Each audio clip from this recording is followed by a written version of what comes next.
Hi! Good morning guys! Ayan, alam ko napapansin nyo, mukha akong bagong gising. And yes, bagong gising ako kasi nga, ayan, gagawa tayo ng latest update sa Aishi Tokyo. And ito yung naisip ko na no retouch, tamang tali lang sa buhok and then wala pa akong hilamos. Dahil mas maganda yon, makikita nyo yung resulta ng paggamit ko ng Aishi Tokyo, yung Glutamelo walk up like this, diba? So ilalapag ko muna kayo guys, pagpasensya nyo na yung makikita nyong kalat. Okay. So, natingin ako dun sa paglalapagan nyo. Mamaya, paglapag ko sa inyo, malaglag kayo. Ayan, yung sinasabi kong kalat, takpan natin. Nagtutupi kasi ako ng mga damit and ayan, nag-aayos ako dyan. Kaya magulo yan. Alam nyo naman, online seller ang mamaling nyo. So, ganun talaga ang bahay kapag ka online seller. Nakalatag pa dito yung higaan namin. Di pa nakaayos, no? Mamaya ako na siya iaangat. Anyway, eto na. Simulan na natin yung video natin na update ko sa Aishi Tokyo. Latest update ko after 1 year. Yes, kasi yan yung request nung nag-comment dun sa comment section sa video na yon na gumawa daw ako ng video after 1 year kung pag-take ng Aishi Tokyo and Glutamelo. Siyempre, sama na natin yan kasi combo yan. And eto siya guys, eto yung ano ko, kulay ko, eto ang resulta sa face ko. Walk up like this, walang hilamos. Ilalapit ko ng konti. Hindi perfect yung face ko guys ha, kasi alam nyo na, mayroon akong mga, yung, nalimutan akong tawag doon, yung bilog-bilog na matitigas. Ayan yun eh. Tapos, yung makikita, ito peglat yan ng pinagtagyawatan. And meron din kasi ako ngayon. And hindi naman, yun pa ang maganda. Hindi siya, madali naghihilom yung mga, tawag dito, peklat, kapag I mean, pimples, pagka nagtitake ako nun. Ayan yan, mga nunal yan. So, ganyan, hindi naman siya ganun ka-perfect, guys. Kasi nga, may age na tayo, nagkakaedad na tayo, may sumusulpot na ng mga bilog-bilog na matitigas. Alam mo ko ang tawag doon. Alam ko rin ang reason bakit humihingi ng update si ma'am dahil marami siyang pag-aalinlangan kung iti-take niya ba. Kasi nga, glutathione. So, supplement, iti-take natin sa katawan natin. So, ako din naman, ganyan din ako nung una. And then, gusto ko yung, taon din ha, ilang months ba? So, halos mag-iisang taon din yung pagsasearch ko ng magandang glutathione or yung pa pwede kong i-take na safe. So, okay lang yan, normal lang yun kay ma'am na magtanong ng or maghumingi ng latest update after 1 year kung mag-take ng Aishi Tokyo. Ayan, sinara ko lang yung pinto. Medyo nagbago, no? Sinara ko yung pinto kasi maingay. So anyway, ayan, and may nag-comment sa akin sa video na yun, sabi, natandaan ko, sabi niya, bakit ang itim ko pa rin daw? O, di ba? Bakit ang itim ko pa rin daw? Yun, 1 month pa lang ako nagtitig ng Aishi Tokyo, pero may ginamit na ako before na glutathione. So, hindi tinapos yung video ko, nabanggit ko kasi doon, ako ay hindi maputi. Hindi ako literal na maputi, ako ay negra. So, medyo naglighten na nga yung skin ko, pero yung gamit ko before na glutathione is napakamahal, kaya may time na 2 months, 3 months hindi ako nakakainom. So, pagka may budget ako, sa ako bumibili para uminom ako noon, no? Ganon. So, mahal siya, hindi talaga siya na-maintain. Kaya hindi ako pumuti din ng ganong kabongga. Pero, hindi naman din ako ganong katagal naman na kung tutuusin. Kasi nga, on and off yun eh. On and off siya. Pero dito kay Aishi Tokyo, tuloy-tuloy na to. Tuloy-tuloy na yung pag-inom ko since mura lang siya. So, guys, hindi ako literal na maputi. Morena talaga ako. Pero, eto, naglighten naman yung kulay ko. And guys, siguro ang ina-expect nung iba is yung puputi ako like parang Marian Rivera. Wow! Marian Rivera, mga ganyan. So, hindi tayo puputi ng ganun guys kasi hindi naman Glutadrip ang ginagawa ko, no? Ang ginagawa ko is nagtitake ako ng glutathione capsule. Hindi ganun kabilis ang effect ng whitening ng glutathione capsule compare sa glutathione or Glutadrip, no? Kasi mahal din yun. Ituturok yun sa ugat mo. Alam ko sa ugat yun, ituturok yun, then dadalo yun sa'yo para ayan, i-absorb ng katawan mo. Mahal yun, syempre, kaya mas mabilis yung effect nun para pumuti. Kahit yung mga artistang yan, hindi sila pumuti sa glutathione capsule, yung mga nag-i-endorse, na ganun kaputi, nag-glutadrip yung mga yan. Si Jeneline Mercado, sinasabi niya naman niya, or pinapakita niya naman na nag-glutadrip siya. Di ba morena siya nung bago siya? Nag-glutadrip, kaya ganun na sila kaputi. And depende yan sa balat. Kung talagang literal na maputi na sila, sa capsule, yes, mabilis din naman, mas puputi pa sila kasi maputi na eh. Pero kung morena, kagaya ko, or maitim na kagaya ko, kung capsule lang ang ite-take is hindi naman gano'n kaputi na labanos, no? Hindi gano'n. And guys, huwag niyong habulin yung puti. I mean, huwag niyong madaliin yung pagputi. Ang mahalaga guys is FDA approved yung iniinom nyo and effective siyang antioxidant. And then yung effect na puti, kung nakikita nyo nagla-lighten yung skin nyo, ibig sabihin effective and maganda yung glutathione na ginagamit nyo. Like nun sa akin, di ba? Ganito, nag-lighten yung skin ko kahit papano naman, no? And medyo yung dito ko, yung eye bag ko din, hindi na rin siya ganun kaitim kahit nagpupuyat ako. Napansin ko yun. Ayan siya. So, pagpasensyahan nyo na ha, ganito yung ginawa kong video kasi ito talaga yung gusto kong maging honest review. Ayoko yung magre-retouch, magme-makeup, magpa-powder, and then maghihilamos. Kasi nga, mas maganda, mas makita nyo kung gaano kaganda yung Ayushi Tokyo and Glutathione, no? Kung gaano sila kaganda yung effect na pagising mo, wow, ganito na. Di ba kahit parang puyod-puyod na ano lang, gana, gulo-gulo pa siya. Then wala pang hilamos, pero ganito na, kaglow yung makikita mo sa salamin. O I mean, di ba, kahit paano nag-glow naman yung skin ko. Hindi ko naman sinasabing gumanda ako. Nag-glow yung skin ko and nag-lighten talaga siya.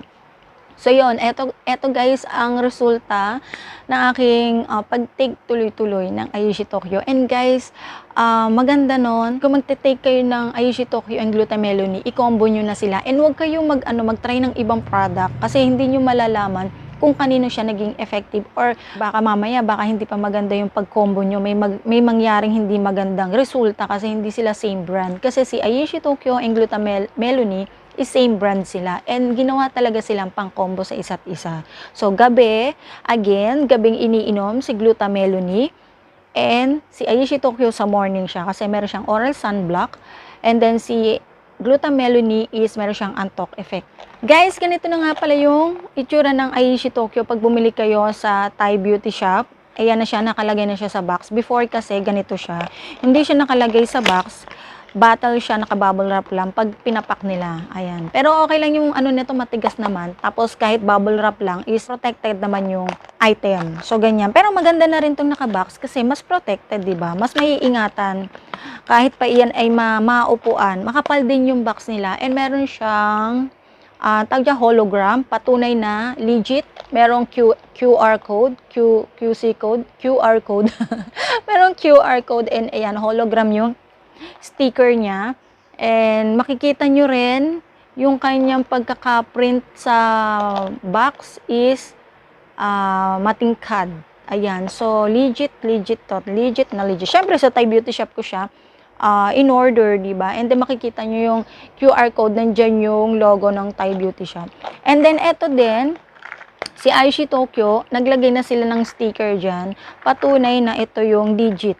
Legit. Guys, mag-ingat kayo sa lumalabas na sobrang sobrang murang Ayushi Tokyo, guys, ha? Kasi, ang bumaba man to kapag nabibili nyo siya sa TikTok account, Shopee account, kung dyan nyo siya nabili, pa-discount yan ng mga nila, ng Shopee, pa-discount ni TikTok. Pero ang regular price is 399. So, ito kasi, na-check out ko kasi to sa TikTok nang naka-sale sila. May pa-discount si TikTok. Na-check out ko to ng 335. So, ganun. Pero, hindi ito bumababa ng 200, ha? Or less 300. Hindi siya nababa ng ganun. Pag merong mga ganun, guys, mag-doubt kayo, sobrang mura nun. So, sa Thai Beauty Shop lang kayo bibili nito. Sa TikTok account, ilalagay ko yung latest nilang link sa description box kasi wala na yung old nila. Nagkaroon ng problema. So, kung nabalitaan nyo yun, nagkaroon ng big issue regarding sa business nila. And yung account na yun parang naban yata.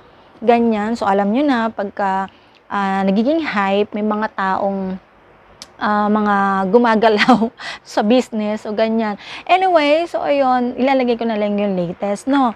Latest nilang account. And then, eto siya, ganyan ang patunay. Yung hologram niya dyan. Ganyan, ha? And then, maging mabusisi tayo sa ating iniinom. Kailangan alam natin na legit yung iniinom natin. And guys, again, inuulit ko, ito ay mabaho. Mabaho siya talaga. Glutathione is normal na mabaho. Pag hindi nga siya mabaho, ayoko nun. Mas gusto ko yung mabaho. So, sa utot nyo, mabaho siya talaga. And ano pa ba yung pwede kong ma-share sa inyo? So, pwede kayo mag-ask ng question again dyan sa comment section. Then, sasagutin natin, no? Sumasagot ako, guys, kapag ka, may free ako, may free time ako pagka nasusulyapan ko at binivisita ko tong account ko at may mga comment, hanggat kaya ko mag-comment, nagko-comment talaga ako. And humihingi ako ng pasensya pag late ako nakakapag-reply. So yun guys, kung gusto nyo mag-take ng Ayushi Tokyo, Glutathione is go. Eto na, sana maka-help na to, makapag-decide na kayo. And ako na naman nagsasabi sa inyo, sobrang ganda ng product na to. Sobrang ganda ng Ayushi Tokyo and Glutathione, promise. Lalo na to, alaking naitulong nito sa aking migraine, 1 year na. Di ba 1 year na ako nagtitig eh. So 1 year na akong hindi sinusumpong ng migraine. Pero hindi ko sinasabi na ito ay gamot sa migraine. Nakatulong talaga siya kasi magandang supplement ang may ginkgo biloba. No, kasi ano yan, nagbibigay ng benefits, vitamins sa ating brain, no? At yung migraine natin, kung may migraine tayo, magle-less siya. No, magle-less talaga siya. And ako, nakakaramdam naman ako ng sakit ng ulo because of stress. Ayan, pero hindi siya migraine. Kasi pag migraine yung atake sa akin, hindi siya kaya ng, tawag dito, mefenamic acid or mefenamic na ano. Hindi siya kaya nun gamutin ng mababang dosage. Kailangan niya 500 milligrams. Ayan yung ano, yung kailangan. Hindi rin basta-basta nawawala ilang oras bago pa humupa talaga. So, ganun. So, yung sakit na nararamdaman ko, sakit sa ulo is rest lang ang kailangan, enough na tulog. Kasi nga pag stress ka, kailangan mo ipahinga, itulog mo muna. Then pagising mo, okay na ulit.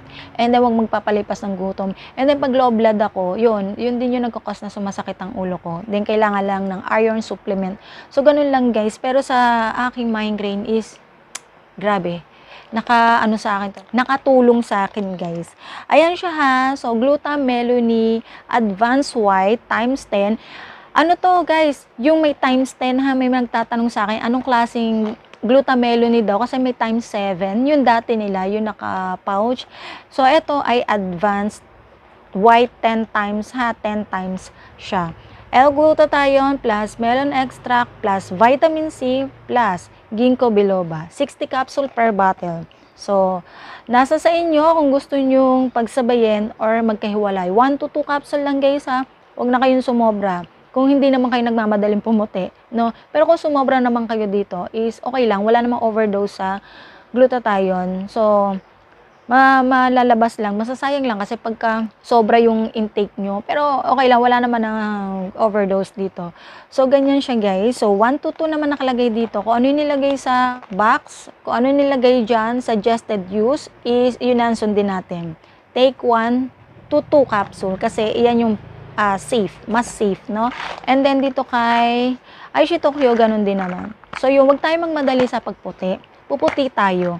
Kung gusto nyo mas kung gusto nyo ng mas maputi or mabilis na puti, sabayan nyo na skincare, no? Kasi sa 1 to 2 capsule, 1 Ayushi Tokyo sa morning and 1 Glutathione sa gabi, okay na yun eh. Okay na, effective naman na yun, no? Effective naman na yun. And then yan. So yun guys, magpapaalam na ako. So pasensya na sa ganitong update na ginawa ko kasi na-discuss ko naman na before, no? Sa video ko na yun. Pwede nyo balikan. Lagay ko na lang sa description box yung link ng video na yun para pwede nyo agad balikan. Or pwede nyo nang visit dito sa channel ko para kita naman yon yung aking video about sa Ayushi Tokyo para doon sa ibang benefits or yung ibang na-discuss ko doon. Pero ayan, nabanggit ko naman na dito kung ano talaga yung pinaka magandang na ano sa akin is yung sa nails, tumibay siya. Hair loss is hindi na ako masyado hina-hair loss.